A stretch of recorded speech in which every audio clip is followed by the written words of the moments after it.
Before we go any further, I want to bring on Caleb Hitt because he has something he wants to talk about. Go ahead, Caleb. Yeah, I just want to speak to the listeners who are. We obviously we've had discussions and different guests on the show and dealing with the case of Thomas David House of Deegan in West Virginia. Due to lack of time, I'm not going to go into the whole story, but I just to give an update on him. Obviously he's been fighting for our freedom freedom from the corporate government system in West Virginia, of course.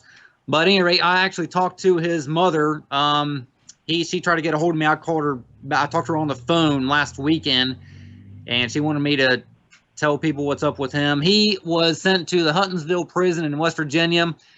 While he was there, the security guards were basically threatening his life, telling some of the other inmates that he was a toucher. I'm talking about children. And so some of the inmates were asking, well, why are you a toucher? And of course he would say, well, I'm not a toucher. And then also they were spreading the word that he was a sovereign terrorist of all things. So they're trying to condition the other inmates' minds about him. He's June 6th, he was transferred to the Mount Olive prison. This is the maximum security prison in the state. His mom informs me that he's been when she talked to somebody at the prison, they told her he was in the infirmary. Had been there for 3 days at the time. She tells me that they've been torturing him and once again telling him the guards been telling him that they're going to kill him. So who knows what actually really is going on.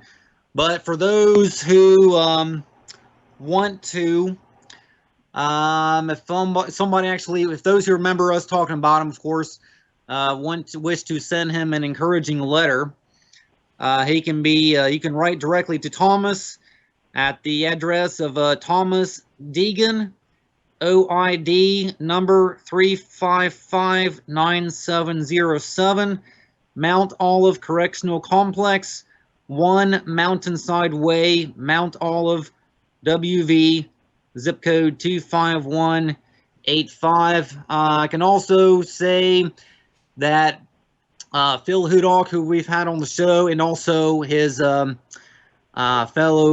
complainant, along with Thomas Gene Stonecker, have been attempting to set up a meeting with the governor of Earl Ray Tomblin of West Virginia to work out a deal of a pardonship, and also in connection with the complaint that they still have pending in the West Virginia State Court of Appeals in relation to, that goes back to restoring the constitutional form of government and breaking away from the corporate system, of course. But like I said, I promised Darlene, Thomas's mother, that I will go ahead and get the word out. Well, we surely appreciate that. And if you don't mind, Caleb, put all that information on Battle New Orleans Facebook page, and maybe we can get that out.